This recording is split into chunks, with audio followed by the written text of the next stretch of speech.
My name is Laurene Burns.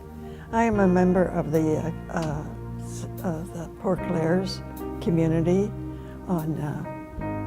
in Saginaw. I have been asked to take a journey through my life to explain my rock belief that human beings are here on this earth to learn how to love and to grow toward love, because God is love. And I will start with my own journey at age 5. In the first grade, I contracted rheumatic fever, and that stamped my life forever. I was an invalid from first grade to age 19, in and out of the hospital, in and out of school. I missed 2 years of school, so I never had like a school companion, because I was always in a different grade. During that time, I became delirious. In that period, I had an out-of-body experience. It is with me this minute. It has been with me the whole of my life. And while it was an experience I can hardly put in words, it cast a shadow over my life, because it made, I felt I was lonesome for that, to stay in that. But I returned, I returned from that illness, but at that time. But Dr. Kuhn told Mom and Dad that they should plan my funeral. I came out of that. Dr. Kuhn said at the time, if I was lucky, I would live till 45. Now, I was 12, so 45 seemed old, and I didn't much. The reason why I mentioned that is that I am now 89, so I have almost twice doubled her prediction. When I became 19, I wanted to pursue this state of peace, so I entered religious life. And I had, at that time, the experience of my first sense of relational love. I loved my parents. I loved whatever I knew with my head. I met 2 women in this community that stood out as beacons of love, of what life is about, I thought at that time. And the one woman was Sister Anne. She was tall and the epitome of compassion. She just captured my heart. And she just recently died, but I remember her with great fondness. And then there was a junior professor named Bertha. And when I looked at Bertha, I didn't know her, but how is it in the mystery of life, how you look at one woman, one man, and a flame of love, a flame of heat just arises. And you can look at another person kindly, but that phenomenon doesn't happen. And I think it's the mystery of God's love. And that was the next step in my understanding what love is. And their directions were, first of all, surrender. Surrender to what is in the present moment. That allows me then to quiet my mind. It is what it is, and my mind is quiet. And it allows me to quiet my emotions. And what that does in a state of quiet and surrender, it allows my awareness to be conscious of that place of peace, that eternal place of peace. And that has been my comfort.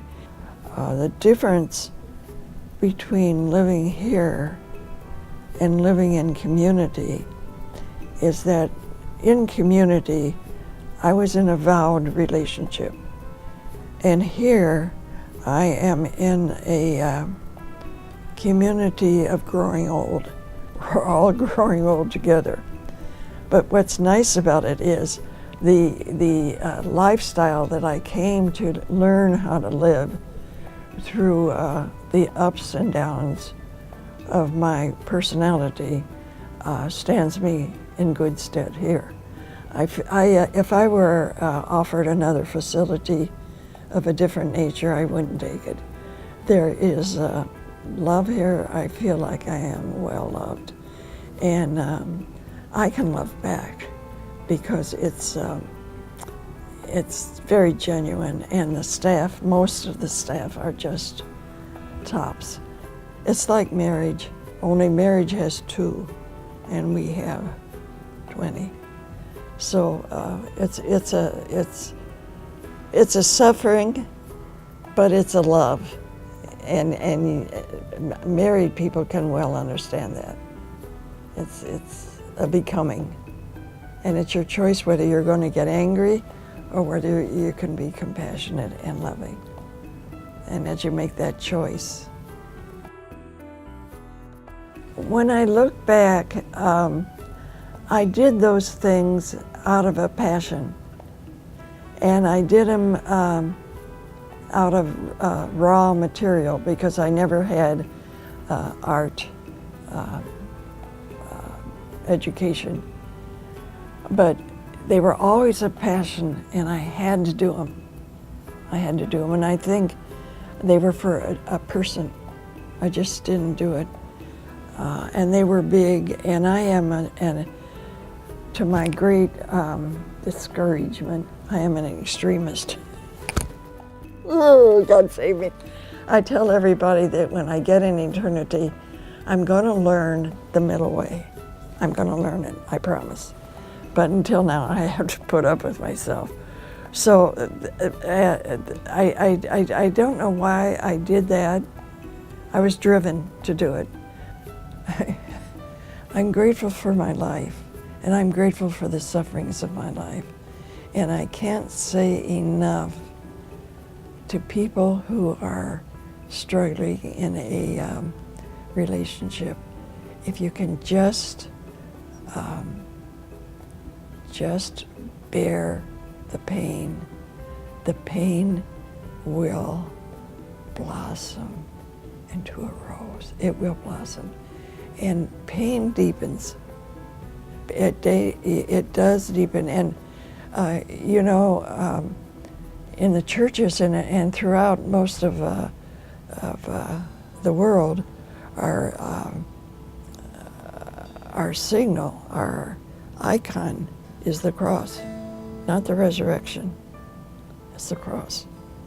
And I have come to really understand that, because it's the cross, like Jesus, that brings us to the fullness of love. Do you think part of that cross was your hospitalization? Oh, there's no doubt. I couldn't have visitors for a year, and I had a bed doll, big peach skirt my Aunt Mary gave me, and that was my companion, my bed doll. And when I was in high school, they had a puppet club, and I made a puppet out of that bed doll. I am committed to the necessity of using each minute as consciously as we can to spread the good news of love. And now, for instance, there's Ed out there. He's big, and he sits there, and I make a point of going up and saying, Ed, I'm praying for you. And he prays the rosary. Now, I got myself, now he's breaking his rosary. Sister, my rosary is broken. Oh, I'll fix it. I fixed it twice. Oh, and he is just, now he smiles. He actually smiles at me. My high point is having learned the golden gift of friendship with Bertha. It was a big turning point, and up till then, I understood God as love with my head. And this was my first felt experience. And that experience grew through those years. So that would be my high point. And I learned a lot about God, about a tangible love, like she would, and still does. And a big part of my piece here is that Bertha is my secretary, and she is my fairy godmother. I just have to pick up the phone. Well, could I have a batch of rice and some beans? Is there anything else on your list? I have my list. So I'm living really here, but I'm living in love. And I know I'm loved. So I'm living in that awareness of what love is, and how each day we can grow in that. And the more we grow, the more we love. The greater desire is to get into that heaven and live. But I have to surrender, because that's nothing about love. It's selfishness. And I must have work to do that I'm still here. I must have to learn how to love a bit more.